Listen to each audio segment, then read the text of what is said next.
the trips I hadn't taken to save money for them, the friends I no longer saw because I was always available for their emergencies, the hobbies I had given up because every dollar I spent on myself was $1 less for their needs. When I got home, I found 3 cars parked in front of my door. Max's, Lena's, and one I didn't recognize.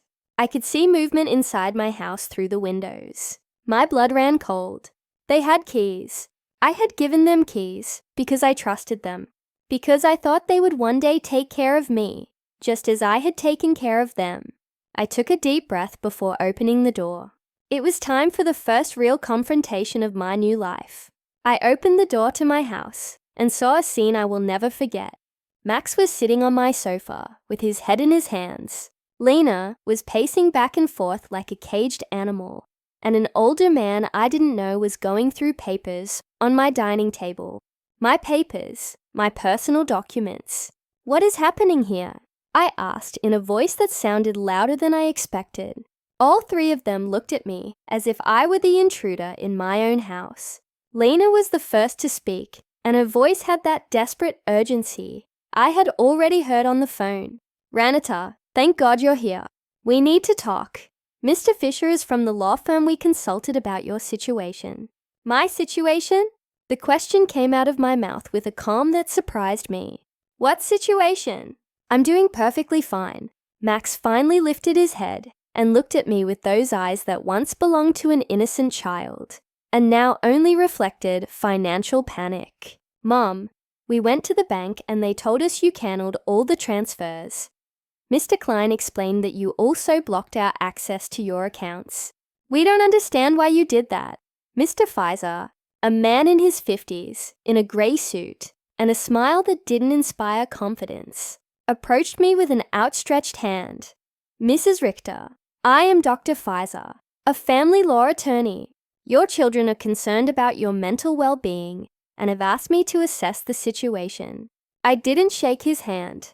Instead, I went directly to my dining table and collected all my documents that he had been reviewing without my permission. These are my private papers. You have no right to look at them without my consent. Mom, Max interjected with that condescending voice he had perfected in recent years. We're worried about you. Your behavior has been very strange lately. First, you financially cut us off without an explanation. Then, you don't answer our calls. We think you might need professional help. Lena approached and tried to take my hand with that fake tenderness she reserved for moments when she needed something. Renade, honey, we know you're under a lot of stress. Maybe the loneliness is affecting you more than you think. At your age, episodes of confusion are normal. The word confusion echoed in my head like an alarm bell. Now I understood why they had brought the lawyer. It wasn't about helping me. It was about declaring me mentally incompetent and taking control of my finances. The same woman who had told me they only invited special people to their wedding was now treating me like a senile old lady. I am not confused, I said with a firmness that silenced everyone. I am clearer than I have been in years, and you are going to leave my house right now. Mr. Fisher interjected with that professional voice lawyers use when they want to sound reasonable. Mrs. Richter, I understand you feel overwhelmed, but your children have a right to intervene if they believe your ability to make financial decisions is impaired. They have documented several concerning behaviors. The laugh that came from my throat was horseshoe, almost cruel. Like what? Deciding that my money belongs to me. Deciding to no longer finance the lives of 2 adults who treat me like trash. Lena jumped up as if I had slapped her. We never treated you badly. You are part of our family.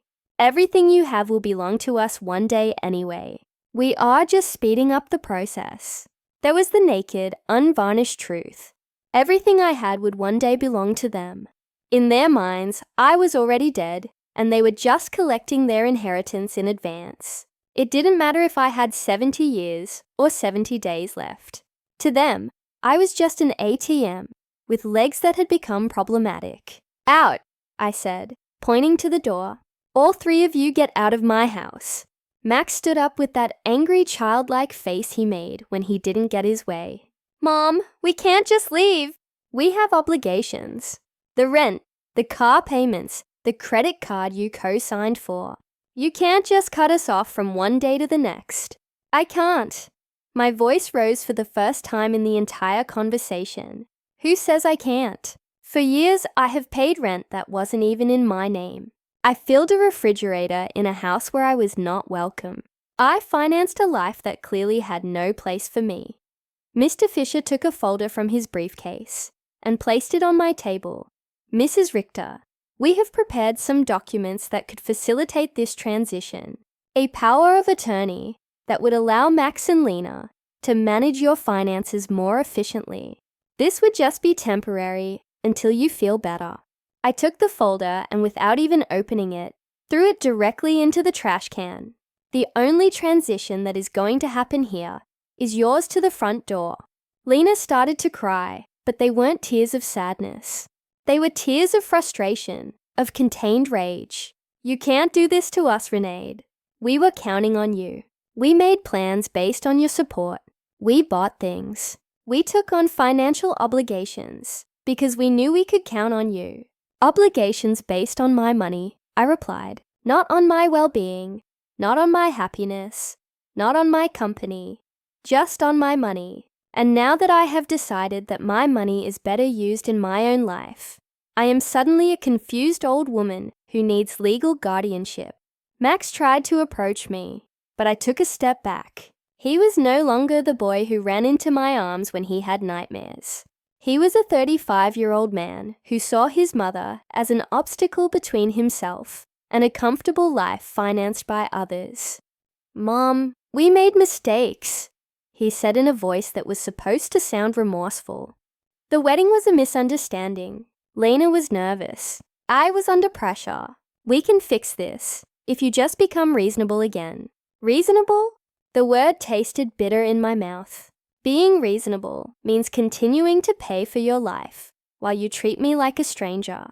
It means pretending it doesn't hurt to have been excluded from the most important day of my only son's life. Mr. Fisher packed his papers with the efficiency of someone who is used to having proposals.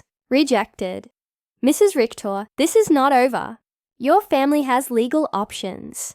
If you are indeed making irrational decisions due to mental health problems, a judge can determine that you need guardianship. His words were like a blow. I realized this was not just a manipulative family visit. It was a real legal threat. They wanted to declare me incompetent to manage my own affairs. Mr. Fisher, I said, looking him directly in the eyes, I suggest you do your research thoroughly before you threaten a 71-year-old woman who has managed her finances flawlessly for 40 years, who raised her son alone after the death of her husband, who ran a household and worked honorably until retirement, and who, until last week, financially supported 2 completely capable adults. Lena stopped crying and looked at me with a coldness that finally showed her true face. This won't stay like this, Renati. We have rights and lawyers too. Perfect, I replied. Hire all the lawyers you want. With your own money, of course. Because mine is no longer available to finance your legal tantrums. The 3 of them walked to the door with the wounded dignity of people who are not used to being told no. Before he went out, Max turned to me one last time. Mom, this is going to end very badly for you. You're going to end up alone with no one to take care of you when you really need it. Max, I said with deep sadness, but also with crystalline clarity. I am already alone. The difference is that now it's by my own choice, not by your neglect. As I closed the door behind them, I stood in my living room, surrounded by the most beautiful silence I had heard in years. It was the silence of freedom. That night, I couldn't sleep. But not out of sadness or regret, but out of adrenaline from having reclaimed control of my own life. I lay awake in bed, planning my next steps like a general, preparing for a battle. If Max and Lena wanted to fight, I would give them a war. But it would be a war I would fight with intelligence, not with emotion. At 6 o'clock in the morning, I was already dressed and ready to go. My first stop was the office of attorney, Mr. Weber, a man I had met years ago when I was handling my husband's will. Unlike Mr. Pfizer, whom Max and Lena had brought, Mr. Weber had an impeccable reputation and specialized in protecting the rights of the elderly, Mrs. R.T. Orr. He told me as I explained the situation, what your children tried to do yesterday is more common than you think. It's called elder financial abuse, and it's a federal crime. The fact that they entered your house without permission and reviewed your private documents also constitutes a violation. His words both calmed and worried me. They calmed me because they confirmed I wasn't crazy, that what had happened was truly abusive. They worried me because I realized the situation was more serious than I had thought. We have to document everything, Mr. Weber continued. Every transfer, every gift, every time they pressured you for money. We will also change your will to protect your assets from future manipulation attempts. We spent 3 hours reviewing my financial records. Mr. Weber whistled when he saw the total sum, $33,403.